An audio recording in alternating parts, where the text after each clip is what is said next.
CAMPA, boom, Red Bull, Monster, Power Horse, Hell, Sting, Predator ఇలాంటి energy drinks తాగడం వల్ల చాలా మంది హార్ట్ అటాక్స్ వస్తున్నాయి, చాలా మంది స్లీప్ ఇష్యూస్ వస్తున్నాయి, చాలా మందికి యాంగ్జైటీ ఇష్యూస్ వస్తున్నాయి. మీకు తెలుసా? టీనేజర్స్ ఇలాంటి ఎనర్జీ డ్రింక్స్ తాగడం వల్ల వాళ్ళ హైట్ అయిపోతుందని మీకు తెలుసా? ఇవన్నీ నిజాలా లేకపోతే సోషల్ మీడియా స్ప్రెడ్ చేసే మిత్సా? Part 1 the new status symbol. ఇక్కడ ఫన్నీ విషయం ఏంటో తెలుసా? ఎనర్జీ డ్రింక్స్ అనేవి ఒక డ్రింక్ మాత్రమే కాదు, ఒక వైబ్, ఒక పర్సనాలిటీ, ఒక స్టేటస్. స్టోరీలో Red Bull can photo, gym సెల్ఫీలో మాన్స్టర్ క్యాన్, ఫ్రెండ్స్ తో నైట్ అవుట్ వెళ్ళినప్పుడు స్టింగ్ బాటిల్. ఇలా తెలియకుండా నేను మెల్లగా కూల్ గా కనిపించడానికి, స్పెషల్ గా ఫీల్ కావడానికి ఈ క్యాన్స్ అన్ని మన లైఫ్ స్టైల్ ఒక పార్ట్ అయిపోయాయి. Part 2 the business. ఈ కంపెనీస్ ఒక విషయం బాగా తెలుసు, మనకి ఎనర్జీ కావాలని కాదు, ప్రొడక్టివ్ గా ఫీల్ కావాలి, సక్సెస్ఫుల్ గా ఫీల్ కావాలి. అందుకే మనకి అడ్వర్టైజ్మెంట్స్ లో టైర్ పీపుల్ ని చూపించరు, సక్సెస్ఫుల్ అథ్లెట్స్, స్పోర్ట్స్ మ్యాన్స్ లేదా గేమర్స్ ని బాగా చూపిస్తారు. ఇలా మన బ్రెయిన్ లో ఒక చిన్న కనెక్షన్ క్రియేట్ చేస్తారు, సక్సెస్ కి ఎనర్జీ డ్రింక్స్ కి సంబంధం ఉందని చెప్పేసి. అండ్ ఇదే వాళ్ళ biggest business. Part 3 the real game.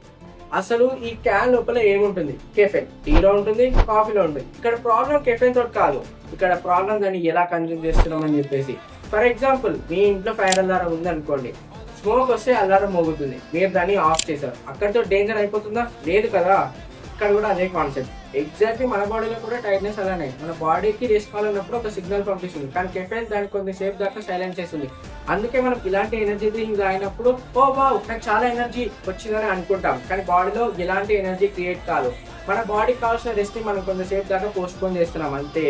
Part 4 the hidden cost. కానీ లైఫ్ లో ఫ్రీగా వచ్చేది ఏమి ఉండదు. మీరు ఈ రోజు బారో చేసిన టైంని రేపు మీ బాడీ బడ్డీ తోటి వసూలు చేస్తుంది.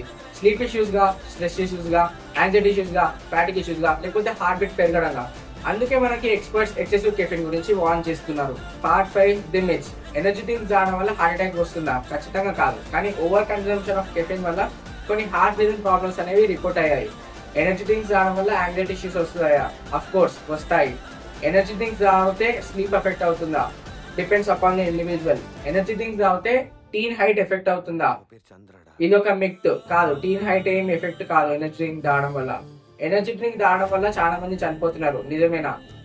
చనిపోతున్నారనే ఒక స్ట్రాంగ్ ఎవిడెన్స్ అయితే లేదు, కానీ ఓవర్ కన్సంప్షన్, రోజుకి 500 ml కన్నా ఎక్కువ కంటిన్యూస్ గా తీసుకుంటే చాలా హెల్త్ ఇష్యూస్ తోటి బాధపడే వాళ్ళు ఉన్నారు. Part 6 the truth. Problem energy drink లో లేదు, ప్రాబ్లం రిప్లేస్మెంట్ లో ఉంది. ఎందుకంటే ఇప్పటిదాకా ఏ కంపెనీ కూడా స్లీప్ ని ఒక బాటిల్లో పెట్టి అమ్మలేకపోయింది. కాబట్టి నెక్స్ట్ టైం ఎనర్జీ డ్రింక్ కొనే ముందు లేదా తాగే ముందు ఒక్కసారి ఆలోచించండి, నా బాడీకి నిజంగా ఎనర్జీ కావాలా లేకపోతే రెస్ట్ కావాలని. ఎందుకంటే కొన్ని అలవాట్లు ఫస్ట్ లో కూల్ గా అనిపిస్తాయి, కానీ తర్వాత దానికి వచ్చే పరిణామానికి మన హెల్త్ పే చేయాల్సిన సిచ్యువేషన్ వస్తుంది. ఎనర్జీ డ్రింక్స్ మీకు వింగ్స్ ఇస్తాయని యాడ్స్ చెప్పచ్చు, కానీ మీ బాడీకి ఇప్పుడు ఫైనల్ గా కావాల్సింది ఒక్కటే, రెస్ట్. సో ఇంకా మీకు ఫుల్ ఎనర్జీ కావాలంటే నా అకౌంట్ ని ఫాలో కొట్టండి లేదా సబ్స్క్రైబ్ చేయండి. See you in the next one.